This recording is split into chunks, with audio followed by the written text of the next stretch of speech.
Okay, welcome back everybody to Hayes Tech and ROM Reviews. Today we're going to go over Ledgend Rom, and it is for, or we're going to do it on the OnePlus 5.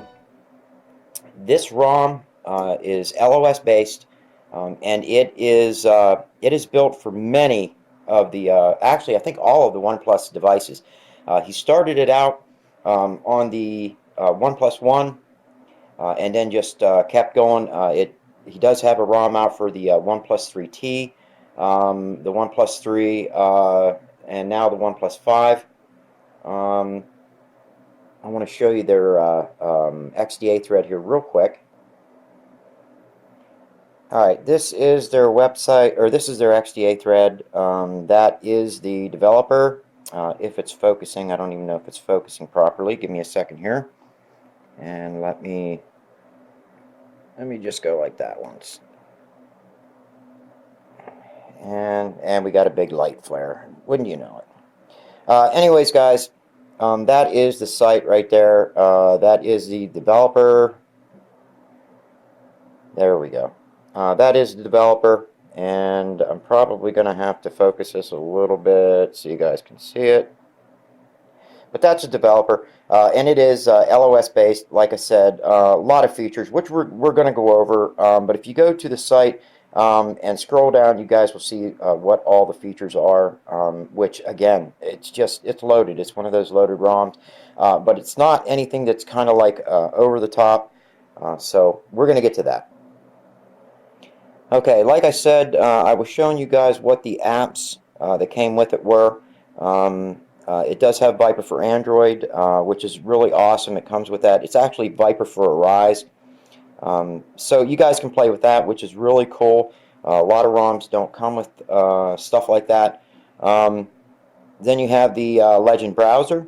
It has its own built-in browser, which is also cool. A lot of ROMs don't even come with a browser. So the first thing you need to do is go to the Play Store and install, Chrome browser or something off of your SD card. It does also come with the OnePlus 5 camera. As you guys can see, it has the 1x, 2x feature.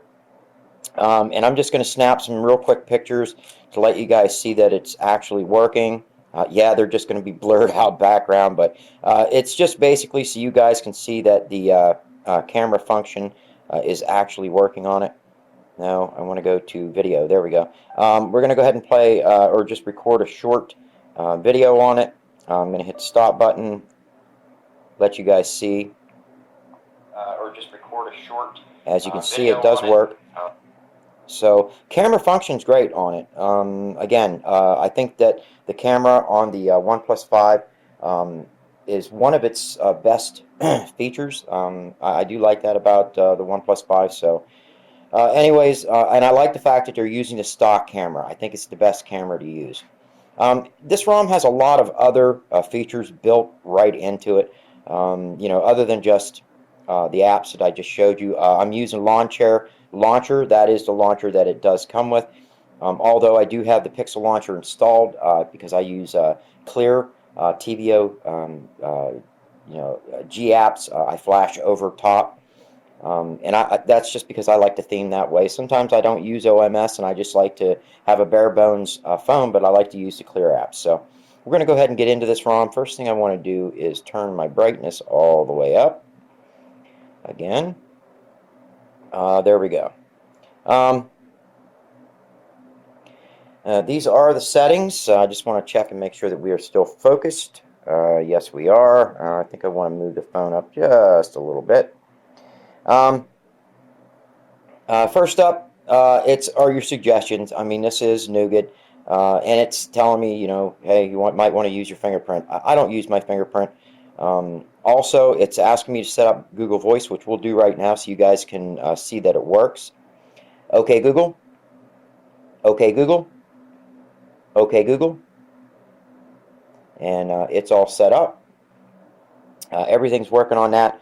I didn't want to do that over the setup. I figured I'd wait till now so you guys can see that that is working. That is a function that on some devices doesn't seem to be working very well. Of course, you have your Wi-Fi setup, stuff like this. This does have dual SIM support because it is the Plus 5. Right now, I do not have a SIM card in it, guys. I'm on Verizon. This is the one thing I really, really hate about this phone. Yes, I can send messages and I can make phone calls on it through Verizon if I use my SIM, but it's on the 800 frequency. It's not very good. It's spotty at best. I really wish they would have put full support for a truly global phone. That would have been awesome. But they didn't, so it is what it is. My wife and I are thinking about going with Xfinity as opposed to Verizon, which would then allow me to use this device, which is pretty cool. I think what we're going to do is we're going to go ahead and go in. Wait, well, first what I want to do is I want to go down, let you guys see the About Phone part of it. Again, it's Ledgend Rom. Has that About Us whole introduction thing going on. If you hit that, it just basically has their GitHub. And if you guys are familiar with GitHub, it's just if you are a builder, or if you just want to follow them, follow what they're building, what they're adding, what kind of changes they're making. It's good that they add that. You can go there, you can follow. If you are a developer, you can help. You can contribute, to the whole Android thing by pushing your repos and your commits, stuff like that. They have the donate button, and guys, if you like the ROM and you use it on a daily basis, donate a buck or two. It doesn't hurt. It helps them out, gives them a little more, moral support. I always say, the more you support your developers, the more you're going to get back from them. It's just the way it is. Man, they do this on their own. They have real lives, so I just appreciate that they share what they have. The developer and maintainer right there is his name. Of course, that is his. The second part of that is his XDA handle that he uses. That is another maintainer there. And of course, the designers they have down there too. I just wanted to show that off so you guys could see. They do have a changelog section, OTA updates. Go there; it'll check for updates and keep you updated with the ROM. That's about it. Well, no, you got the build type. This is the final 7.1.2 build.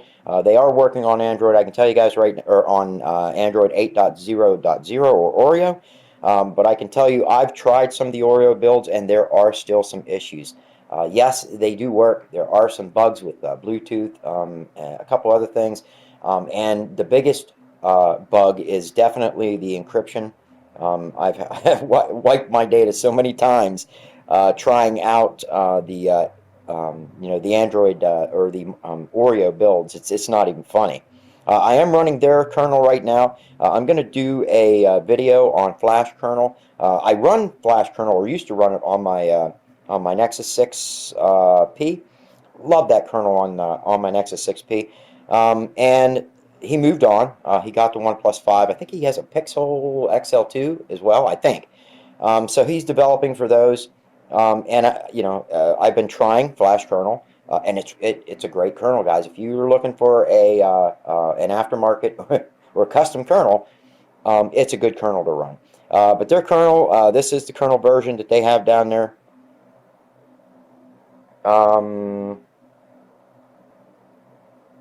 Again, they're using their kernel, and I like to do a ROM video or review with their kernel. So without further ado, we're going to go ahead and go get into the custom settings, the Legend settings. I'm making sure we're still recording. These are the slide over type, like Resurrection Remix and a couple other ROMs have out. So the first one up is your general UI.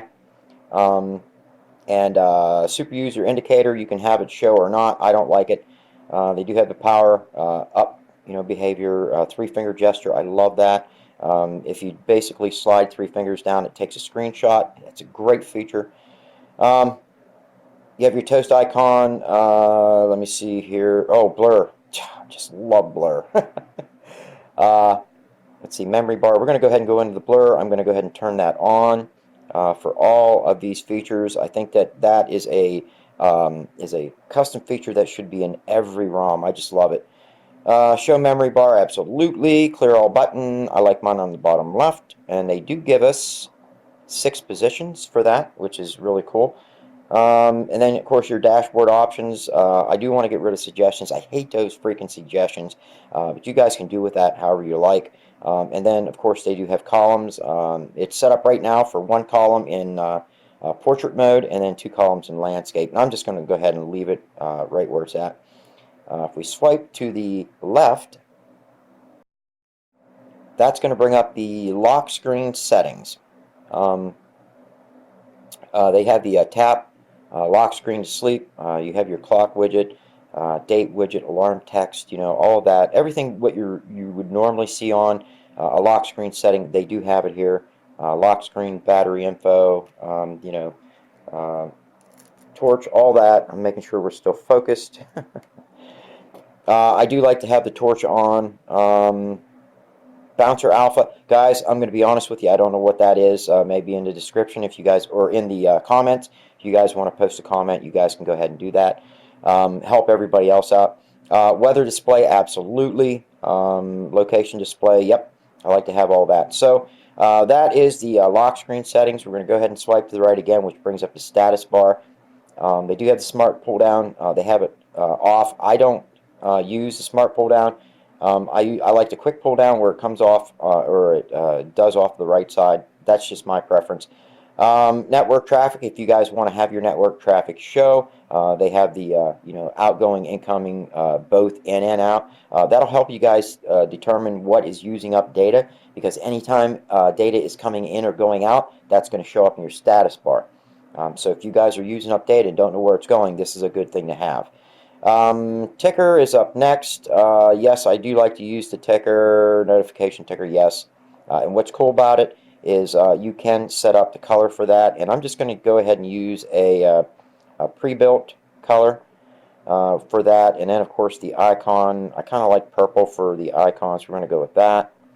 And they have the Restore Defaults button in case you get screwed up and you want to go back to as flashed. Let's see, carrier label. If you guys want to run with a custom carrier label, you can do so, and they also give the option to cover it or to color it. And just to demonstrate it real quick, I'm going to go ahead and put a custom. We're just going to go. Let's just go. Let's put my name there just for the heck of it, Dave. Whoops. Click OK. I'm going to color it, I think, a dark red. And as you guys can see, up there in red is my name. And you can make that bigger if you want, or whatever size you want, just like that, which is cool. I really like that. I'm going to go ahead and disable that for the rest of the video, though, but it's nice they put that in there. It's just options. Options are awesome. Show Bluetooth battery status. Of course, you can put that up there. Force expanded notifications. Disable immersive mode messages. Absolutely. Let's see, force heads up for dialer. No, I hate heads up. God, I hate heads up. Next up is going to be the weather. Let's see, I like to have it shown with scale. Show temp with scale right there. And of course, in order for that to work, you have to have the weather on. Weather image, service settings. This is where you're going to go ahead and set up your service settings. 1 hour, yes, Fahrenheit. For me, unless you live in England or somewhere else besides the United States, that's going to work for you. But you notice it went ahead and put 33 degrees up there, so I now have that. I'd like to put that on the left side if I can.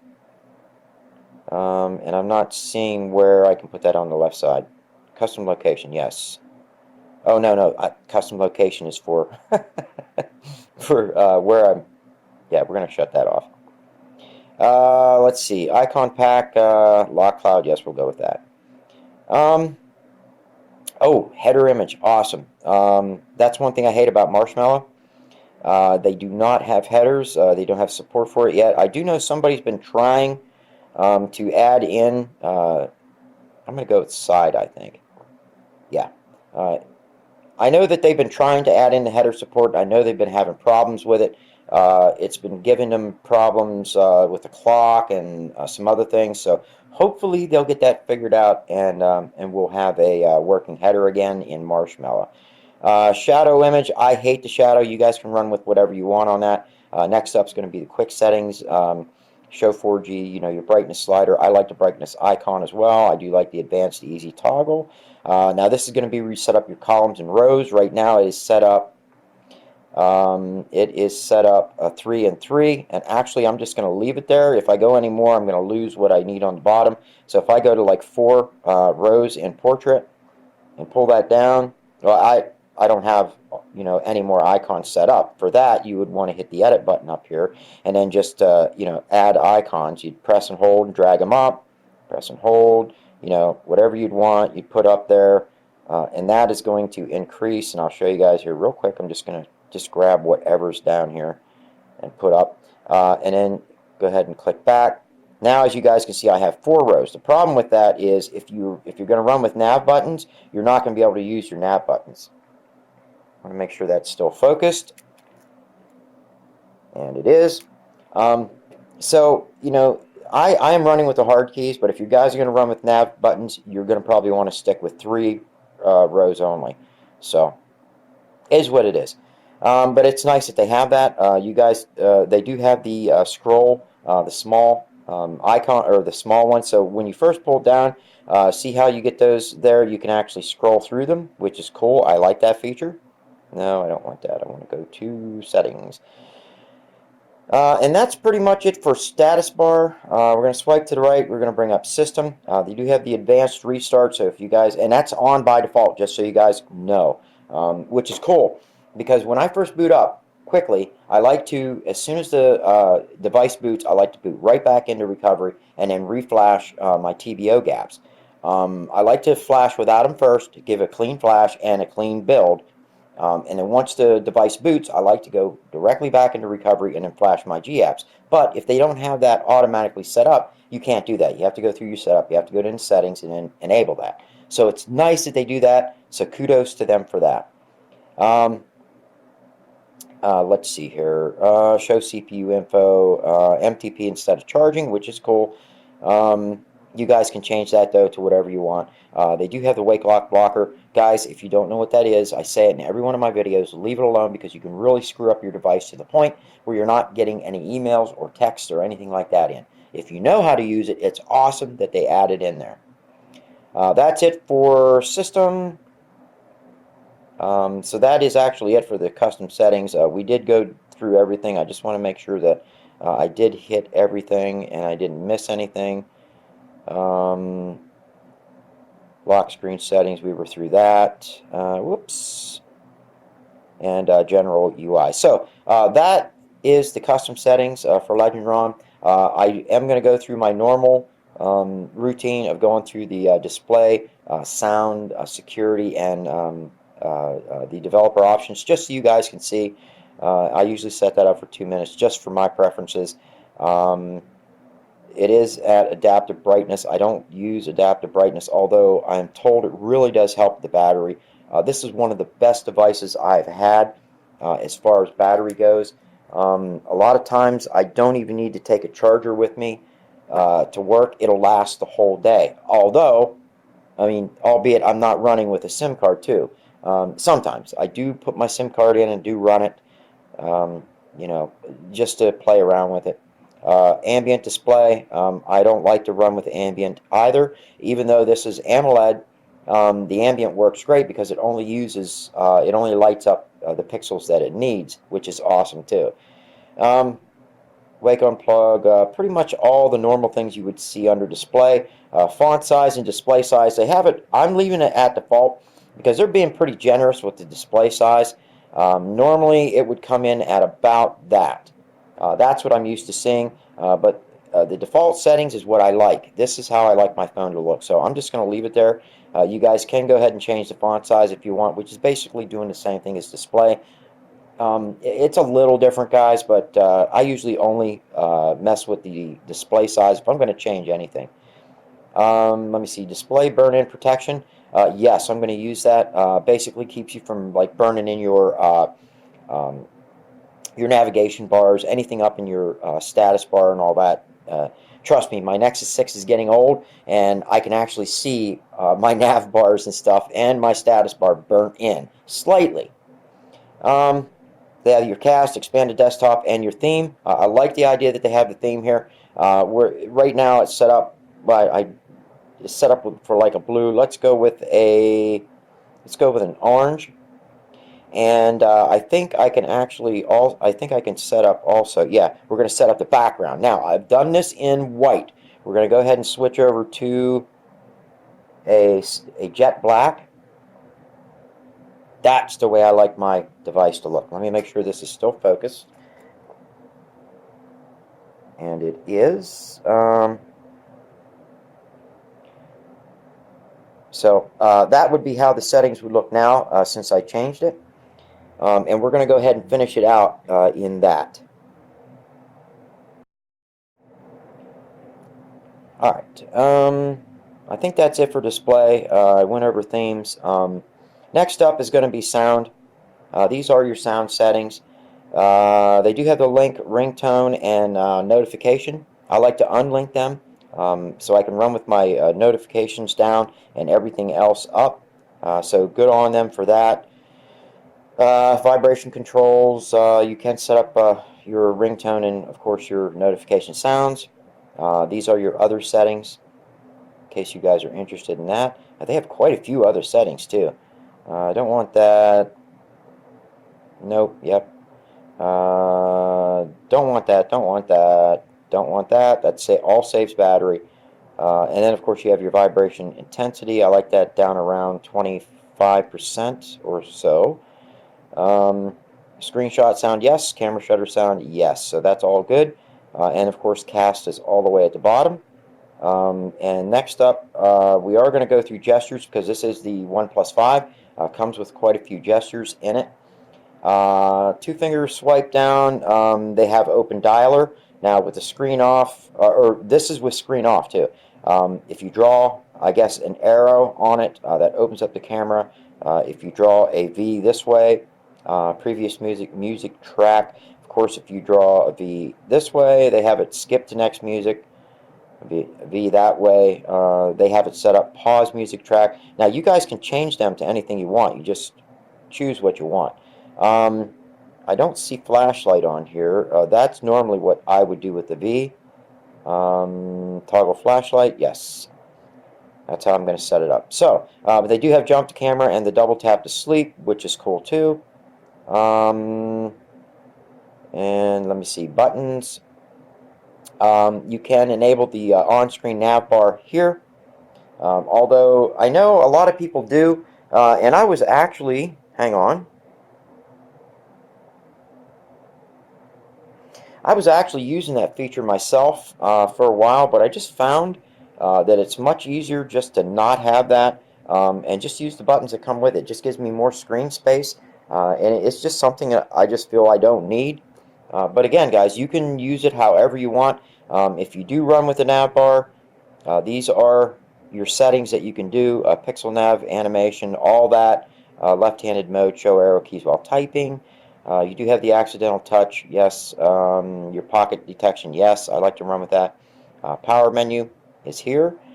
They don't have a lot in the power menu. I like to have a lot of features in my power menu, guys. If you know me from watching any of my videos, you know that I use my power menu for pretty much everything. But it's okay. They have enough, is what I should say. Let's see here. Buttons and layout for your nav bar if you want to go ahead and mess with that. Power menu, end call with the power button. Home button controls. Now that is for your hardware. Of course, I'm running with the nav bar, so if I go ahead and shut that off, I should actually have those come back. Now I should be able to set something up for the home button, set something up for the long press for the back, the search assist, all that. And this is nice because I know some ROMs that give you a nav bar, and they also give you the hardware keys, which kind of makes it screwy. Yeah, you can do a lot of things with it, but it really screws with your head sometimes, especially if you're old and feeble like I am. No, I'm just joking, but this basically shuts those features off if you're using the nav bar, so that's pretty cool. additional buttons. Let's see. You can swap buttons. Use slider for notification. Oh, this is your notification slider. Set that up however you like. It has a top, middle, and bottom position, so you guys can go ahead and set that up again however you like. We'll go ahead and hit security. As you guys can see, under encryption, it says encrypt phone. That means I am not encrypted. I did use the no verity op5.zip as my last flash, and that does keep me from getting encrypted. That's one thing about this device. Every one of the ROMs out there, at least 95% of them, are all encrypted ROMs. So if you want to stay unencrypted, as I am, you need to flash that no verity op5 zip as your last zip. Okay, you want to make sure that that's the last thing you flash before you boot. I actually flashed it a couple times in the process of putting the ROM on. So guys, that is security. They have unknown sources in there. Make sure you guys have that turned on. I'm going to quickly go ahead and hit the developer options, which I don't see, so we're going to have to probably turn them on. So I'm going to go down and hit the build number and turn on the developer options, which are right here now. And I'm going to guess there's not much in here. I like the fact that they have the OEM unlocked. I wish they would gray that out so you couldn't mess with that. USB debugging is on by default. I was not in here, guys. This is the first time I'm in here, so they have the debug report shortcut, which I like. I want to scroll down and see where the animations are set at. Even though this ROM or this device has 6 gigs of RAM, and I'm sure it could handle the animations just great. See, it's set at 1, 1, and 1. I want mine set at 0.5 and 0.5 and 0.5. It just makes it snappier. And guys, if you can deal without the animations, go with 0 across the board. You would be surprised at how snappy your phone gets when you completely disable your animations. But that's just me. Animations aren't something that really makes or breaks what I like in a ROM or in a phone. I like a phone that's quick, responsive, smooth scrolling, does what I want it to do when I want it to do it, and that's what I look for in a phone. Guys, this is Ledgend Rom. It's a hell of a ROM. I really give it high points for a ROM. I think you guys should try it. I'm going to definitely test Flash kernel on it. I want to see how that runs with this ROM because I really am digging Flash kernel. So guys, if you liked the video, make sure you give it a thumbs up. I want to thank all of my subscribers. You guys are awesome. Again, you're the only reason I keep doing this with all the crap that's been going on in the community lately. I've been catching a lot of flack for just because I'm friends with Frankie, and that'll never end. And I appreciate you guys being there. I am going to start making more videos. There's a couple ROMs out for the OnePlus One I want to show. Next 6 has some awesome ROMs out. The 6P has some awesome ROMs out. This device has a lot of awesome ROMs out, so guys, be expecting a lot more videos. So again, thank you to all my subscribers. Make sure you guys hit the like button, and I will see you guys on the next one.